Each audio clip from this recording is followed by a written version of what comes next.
Hello, good morning. I'm super excited for the conversation I will have. Very excited. I was thinking of the first time I was coached in my whole life was by you. And wow, and what an experience, right? So you were someone that I look up to, like you are. I'm catching, I don't know how, if that's correct in English. It's like you see a star and there is the dust of the star. So I'm catching the dust of the star that is you. Oh my God, you're so sweet. Thank you. Thank you. It's a Mm, pleasure to be with you. yes, likewise. So I want to ask first of all if you think of yourself as an introvert. Okay, so this was so interesting. Um, I have in the past. Can I tell you the whole Yes. story of the introvert extrovert thing? Ever since we started talking about this, I've been thinking about it. Um, I identified myself as an introvert in my younger years, and Mm-hmm. then as a business owner, you cannot be an introvert. You just Okay. can't. You have to put yourself out there. You cannot be passive, and you have to be the first to approach. You have to make clear and direct asks of people. You have to create visibility for yourself. So that was the first time that I was like, huh, am I an introvert? I started questioning that. And Uh-huh. then, I mean, I've been in business now for 13 years or so. And I identify myself as an introvert extrovert. And I think all of us are really, as you Yes. age, as we mature, depending on the day, depending on the weather. If it's sunny, I'm more extroverted. If I'm hungry, I'm more isolated. It depends on a lot of things. So I Yeah. think that term of introvert has evolved for me. Do I Mm-hmm. need time to myself to re-energize? Yes. But I don't necessarily say I'm an introvert. Mm. Beautiful response, and I love so direct. Like you cannot be an introvert if you're a business No, owner. you know. get that out of your head. Like, move on. Laura, I also want to ask you to introduce yourself, a little bit of your background as a coach, as a therapist. Can you share a bit of you? Sure. I'm Laura Fink. I'm an executive coach and therapist, and I mostly work with high achieving executive women who are burnt out, just wake up one day and they're like, what have I gotten myself into? What is this life? And I support them with getting realigned and really Mm. love all parts of their life, reinventing their career, their relationship to themselves, their health and well-being. I really love the holistic, like, let's reinvent and create our lives the way that we want it. Yes, yes. And you are MCC, so that's a lot as a master coach. I am a master coach. And yeah, you're an amazing human being. So I'll Thank you. stop just, showering you with love and ask more questions as people who watch this will see. Like I have big admiration for Laura. I'll go back with the reflection you had about, am I an introvert, like at this stage of my life? And, maybe we can start with a little distinction of what is an introverted, because I also prepared for this live and I'm like, oh, maybe I was more shy than an introvert, and there is a difference, Yeah. right? And you as a therapist can tell more about this, like what is the difference of being an introvert and being shy? What I've heard is that introverts get sourced by themselves. They need time alone to recharge, and Mm-hmm. extroverts get recharged or sourced by people. Mm-hmm. Mm-hmm. Mm-hmm. So Yes. I think so. I was more shy, and I think that's a personality thing that gets created. I mean, there's a lot of things in my younger years. I came here as an immigrant. My immigrant parents were kind of like, keep your head down, just work really hard, don't make any waves. So no one was teaching me to be a shiny, bright star in the world. They're like, Yeah. you know, work really hard, but don't be super out there. So it's kind of a personality that got created, and it's not the core of who we are. Mm-hmm. So when I think about shy or introvert or extrovert, I'm less interested in that conversation in terms of labeling myself or labeling others, and more interested in what do I need in this moment.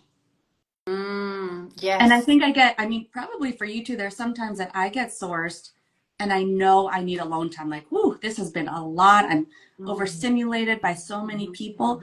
And there are times that I'm around people, I'm like, that was so nourishing and amazing. Mm-hmm. Yes, I love that. Like, depending on the season, depending of our internal season as well, Yes. especially as a woman, right? There are some moments we need to be more alone. I enjoy both as well. If I'm putting on this label of introvert or extrovert, I think I'm both as well. But in my researches here, it showed like Bill Gates it's an introvert, right? And so Mother Teresa, Gandhi, so big names, big talents that uh, like they thought of themselves as an introvert. And so I do believe there are some traits, and of course in coaching, everything we can transform, right? Like the identity, even though I said I was shy, and I was really shy. You met me when I was shy. So, and shyness comes from like a fear of social Yeah. judgment, right? So I still have that fear, but it's not as loud as it used to be. Otherwise I wouldn't be here, right? But yes, so maybe That's a what. good point. Mm, That if I want to add on to what you said, that is a good point. There are some traits like um, as a coach, you have to think about what is my most self-expressed version. And I do see myself more as a thoughtful person. Like I'm not a blurter. So, and I'm probably not going to be the loudest person in the room, the most talkative person in the room, which can be seen as an extrovert. And there are some parts of me that are just natural that I think things through before saying them out loud. Just yes, sometimes they yes. can be seen as an introvert, but it's just more thoughtful if we can label it that way. Yeah. Yeah, yeah. And you probably know because it's in your field as well as a therapist. But Adam Grant he did a research and found out that leaders that are introverts, right? When they have employees that are productive, they do really well because they actually allow the employees like to just do the work as they like to do. Like they're less micromanager, right? Like they're more to like Is that an introverted delegate. And trait? yes, Oh, because extroverts they tend to dominate more, right? But again, like that without this is the true for me too. I don't micromanage. I really trust the person, the people. yeah, I'm like, you got this, right? yeah, yeah. Oh, uh, and yeah, so um I put the title of our conversation here today as lead to lead your way. That was something I used to hear a lot when we trained. I trained with you, and it was about owning your leadership style. Like, be what is it to you to lead your way? What's your way of leading? oh, that has transformed as I have transformed and evolved over the years. But I do remember leadership used to be a one note. I mean, it would be the patriarchal power, like, yeah, I guess it was patriarchal power. And then it was not too long ago where leadership started to become a conversation about what is your unique voice? What is your brand of leadership? And it's hard to see yourself because you're just doing whatever you do. And we're so critical of ourselves. That's a roundabout way. What is my leadership style? Mm. Um, I think I actually lead many groups of women executive groups, and I have a business mastermind. So I facilitate a lot. And I think some of my, uh, what is it, super strengths, Yeah.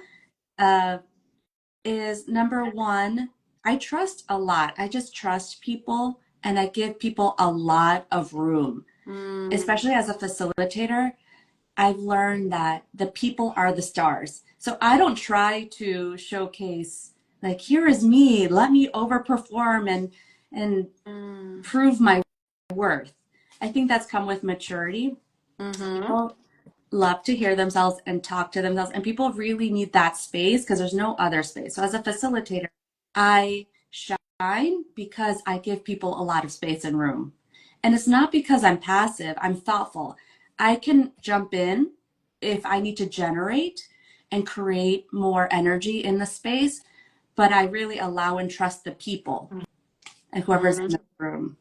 Um, I also don't this is one of the things that I've made a reel about. I don't take things personally, which means I really, maybe that's part of the trust. I trust that people are doing the best that they can. And I don't take anything personally. I let things slide off my back. If people are late or don't show up, like I really support the people to bring their best. I have to think a Mm. little bit more about that. Oh, Leadership while brand. you're thinking, I'm like, oh my God, I still, this is still my challenge to become a facilitator Ah, because I still tend to take things personally. Not like if people are late, I'm very yeah, that understanding was of a people. bad example, but No, no, but go it's ahead. like if it's something that triggers me, and I know some of my triggers, of course, but that's my fear, of like, okay, what if I get triggered by something and take it personally, right? Has that happened to you? Like Yeah, you were, leading many groups and for years, right? yeah, And I seen you like, yeah. has that happened to you? What do you do in those moments when Yeah. you do take things personally? Because I do facilitate a lot, and there's multiple. You have to balance a lot of people's personalities, and some people love you just naturally, and there's some people that get triggered by you, and it could be for so many reasons. And I try not to take it personally, although I'm a human being who wants to be liked, wants to be loved,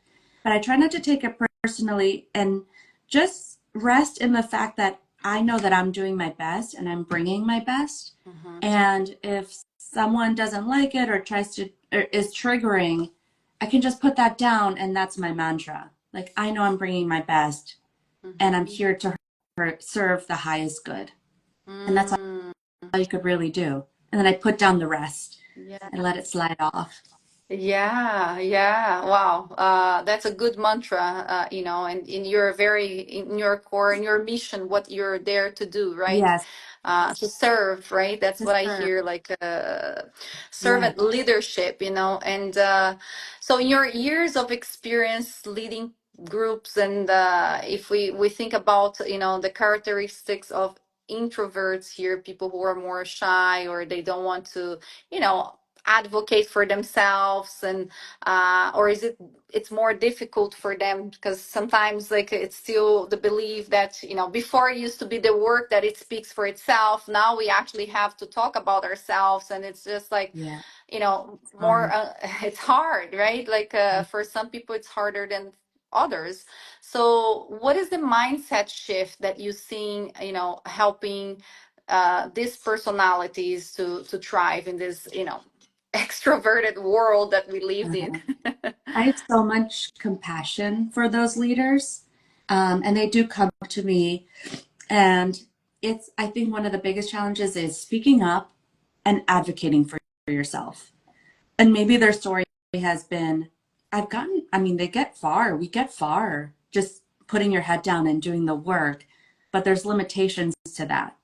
Mm, And just the American culture of leadership is if you're loud, you're a leader. mm, So mm, part of it is, yes, you have to own your brand, but part of that is play the game. If you want to be a leader, step into visibility and being fully expressed. One of the mindset shifts to take over is, have you ever heard of what got you here won't get you there? yeah, yeah, yeah. So I support my clients in uncovering what's that mindset that keeps you like, I got to just put my head down and work hard. There's always some layers of depth to that. Mm-hmm. And then uh, recreate, reinvent, transform that into who are the person that you need to become? What's the leader that you need to become and step into to get to that next level? Mm-hmm. Is it Mm-hmm. like, it's all about mindset. Like if you have bad thoughts in your head, it's going to create that. So it could be something like, I own my gifts. So you could still be a thoughtful leader, more introverted, but it's it's a more empowering message than I need to be the loudest person in the room. That's not going to happen. But Mhm. I am a person that owns my gifts and owns my leadership is Mhm. something that you can step into as a mind. Yeah. Yeah. Well, that's a great what got you here won't take you to the next level, right? And we work with people that reach the it's what is it they call the ceiling, the glass ceiling, right? Yeah, And that's yeah, when you really need to reinvent the conversations we all have with ourselves, right?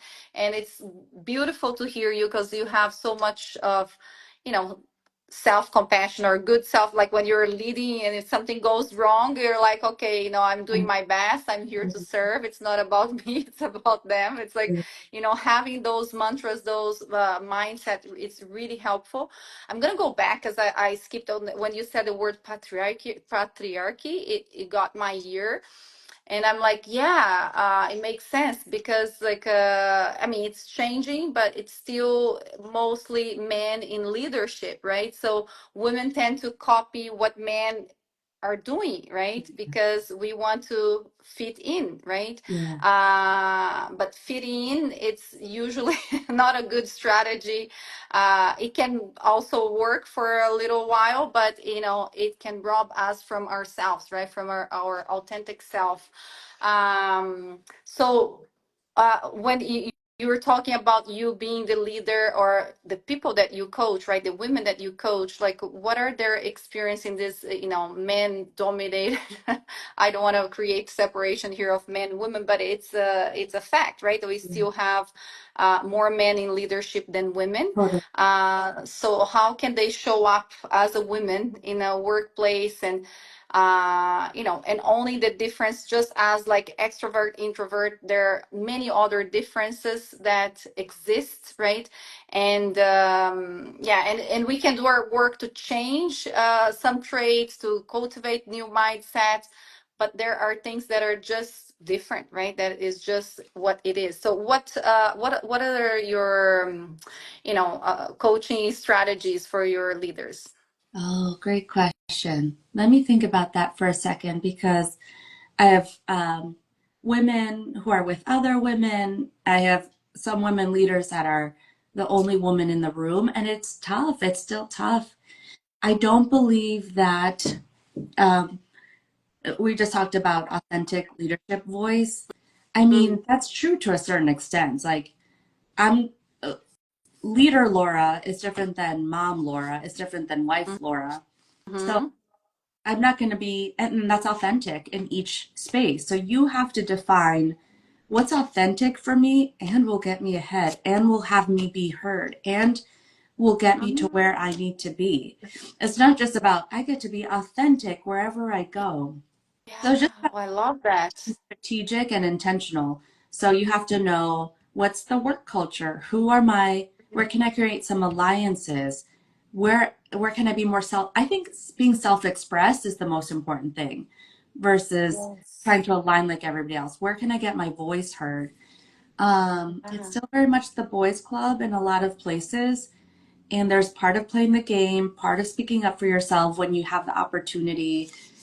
Uh, so, to the degree that you don't get exhausted um, and keep Mm-hmm. performing. Mm. Yeah, I love that. Like, you said it again, to play the game. And I like calling it a game because it should be fun, right? Like you have and putting different masks, not in a bad way, but just like, okay, I'm a, Who you do I have, need to be yeah, here? in Yeah, different places, like, you're not the same, you're still this, still you, but you have to put different personas as you go to work, as you go, when you're with your partner, when you're a mom, right? So there are different roles, yeah, and knowing yourself in each one of those roles, like bringing your authentic self. Is that what you meant? You mean as well? yeah, Yeah. yeah. You can still bring your authentic self, but you have to read the room. What's needed in this space? Um, and sometimes it is what it is. So what are you going to do about it? All you can do is control what you can control, which is you and how you want to show Mhm. up. You can't really change the other things.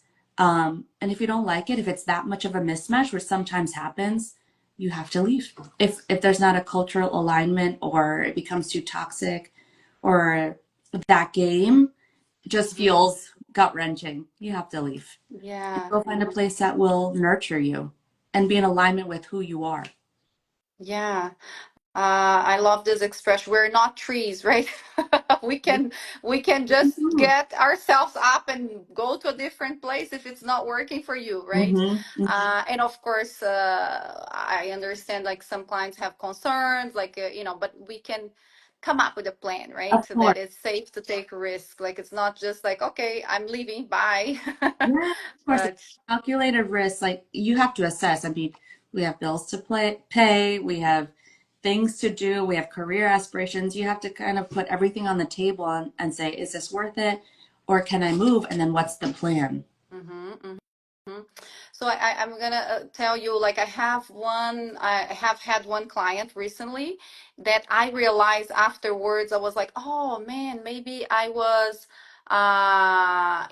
coaching her to become an extrovert, or because like she was playing the game, okay, I gotta speak up in meetings, I gotta play the game, right? The corporation game in a very Yeah. competitive environment. But at some point, I was like, maybe not to blame myself, I did everything with partnership, but just like thinking like some clients can use the coaching as a strategy to survive a toxic environment. Have you had this experience? Yeah. I've done that too with people. I think it's important to practice.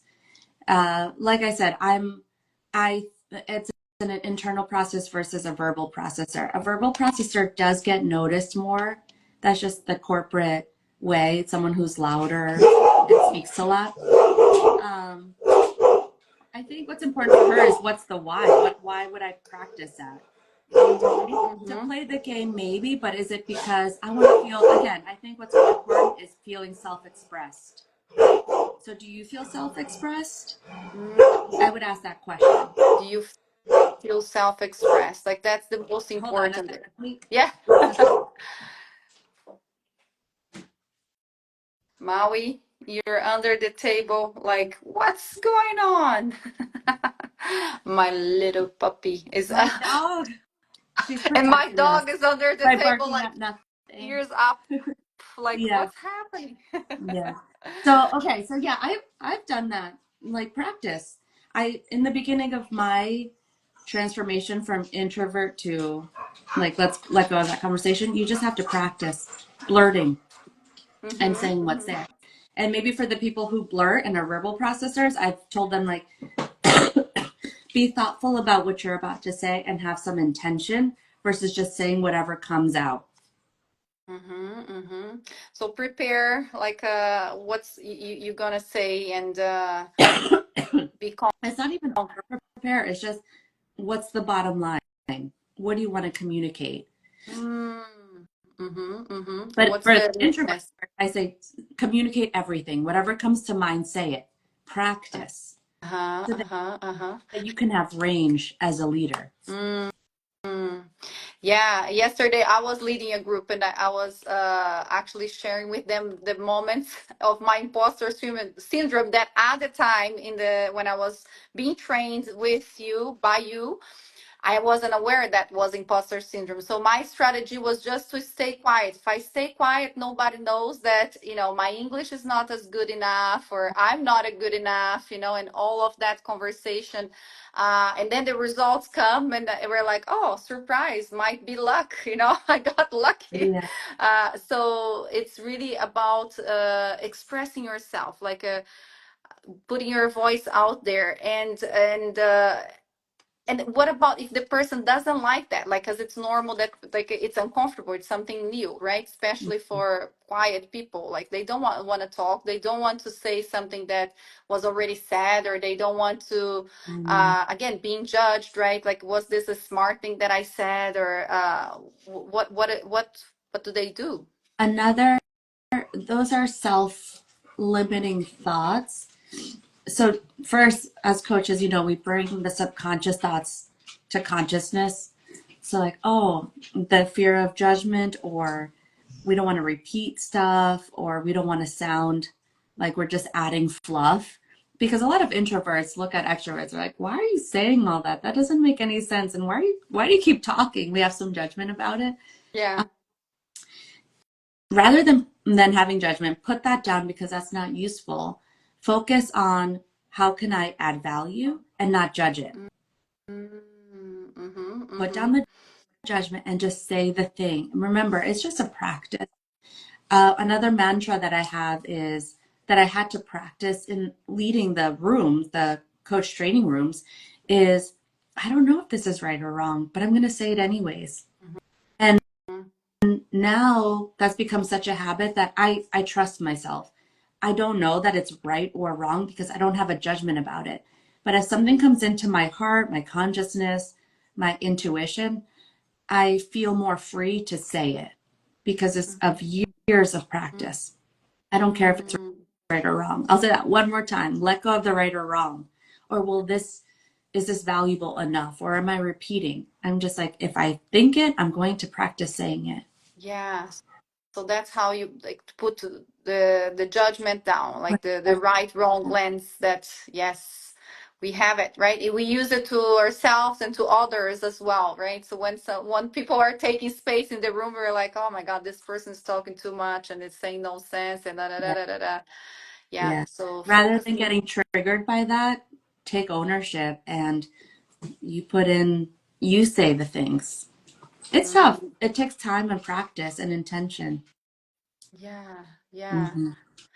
Wow, I love this conversation and the mantras that you're sharing. With me, with us. I know people will watch. Later. Is there anything that I haven't asked? Let's see about this topic that I want to ask you or that you want to share with me. Maybe there are some things that you want to share. Um, let's see. What can we underline of the things that we said? I think number one is uh, I would drop the label, even for the Mhm. extroverts. I think it's more like a verbal processor versus external processor versus internal processor, I like. which is someone who's thinking inside and then says this thing versus a verbal processor doesn't, there's no filter or small filter. They just kind of say the stuff. Um, Mm, so I would drop the label if it yes. doesn't serve you. If it serves you and life is great, then keep going. But if you see some limitations to this label, you might start getting curious about it. And I do have a belief that most of us are both. Yeah. And it just depends on so many things, which we are. In terms of leadership, we do live in a culture where louder is better, the American culture. I don't Mm-hmm. know about other cultures, and I think that's really hard when other cultures come into America because I have women of color Yeah. uh, uh, leaders, and they're like, I don't talk like that. I don't. That's not from my in my culture. That's considered disrespectful. In Mm, America, like interrupting, yeah. talking loudly, saying the same thing over and over again is appreciated to some degree, not to an obnoxious degree. Anyway, so it's like reading the room and stepping into and growing into that level of persona or leadership is for our own good. We always need to evolve and grow. Yeah. So Yeah. don't shy away from it. Move into it. Yeah. And one more thing, as a business owner, forget it. Like, there's no room for introvert. Drop the label and think about how can I be more self-expressed and feel comfortable with myself to the degree that feels good for me. Mm, mm-hmm, Not mm-hmm, mm-hmm. becoming someone you're not. Yes, yes, like being more, like you said, self-expressed, right? Like, because just as I was saying, like before, when I didn't talk, it's like, well, I'm not serving myself and not serving others either. Like, if you're in a room and you're not participating, it's like, what's the point, right? Why you're there? So, especially as a leader, I love what you said. It's like reading the room, like reading the culture that you're in. Like we travel, like I traveled a lot. People move a lot, right? And if you're in a new culture, you need to read the room, like you need to adapt or really learn new skills, right? And like being more outspoken is a skill that can be learned, right? Instead of like just overthinking. Yeah. And yeah, I think those are really great tips for people who are putting themselves out there, either as an entrepreneur or in leadership roles, right? That they can develop. And I hope that women that will be watching, my majority of my followers are women, and I hope they also can connect with you and your, on your IG. I love what you're posting, and it's interesting because I also see you as a leader who has transformed. We're, like you said, we're always transforming, right? And how we were like 8 years ago when I met you, right? Of course, like that Laura or that Maria is different now, right? And allowing yourself to just reinvent and transform. And I see you, you know beautiful as always, but Like, even more into your feminine energy, even more with, yeah, with more beauty. So I really appreciate this talk. Is there anything else that let me, oh, I actually had one question that I want to okay. ask about for organizations, right? Because sometimes it's all about the individual work. Okay, I gotta get coached, I gotta do therapy, I got like, but it's not only us. Of course, we need to take full responsibilities for our life and our self-development, career development, but also the organizations can help. And how do you think they could support? I will bring the label back, introverts, or people who doesn't really Mhm. speak, but they, they're innovative, they're thoughtful, they're good at listening, right? But how can they develop them or help them develop to be more outspoken, more fully Oh, expressed? that's a great question.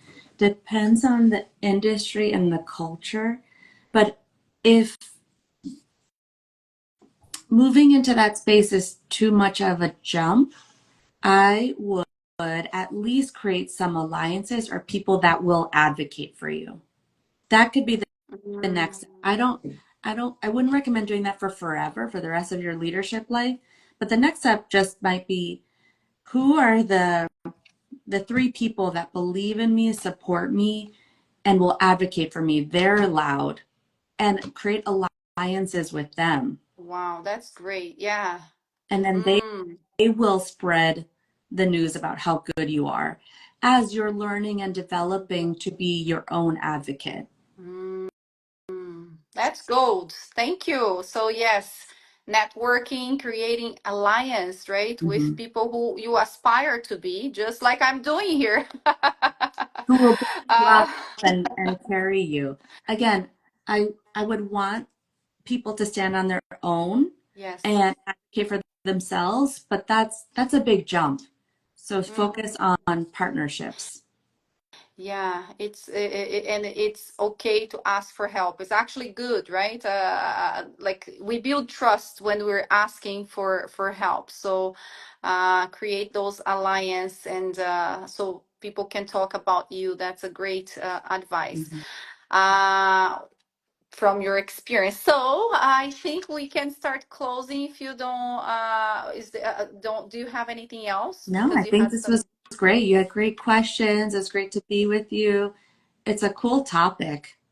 I Yeah. want all to have a lot of compassion for ourselves and wherever we're at. Mm, thank you. Thank you for bringing that essence of yours, the compassion, compassion for people who you lead, how you train for yourself in hard moments that we all go through, right? And Mhm. yeah, thank you for accepting my invitation and sharing your experience, your wisdom. And I hope more people get to watch this live because there are some goats here. And This yeah, we'll keep in was touch. lovely. Thank Thank you. Bye. you. Thank you. Bye, Laura.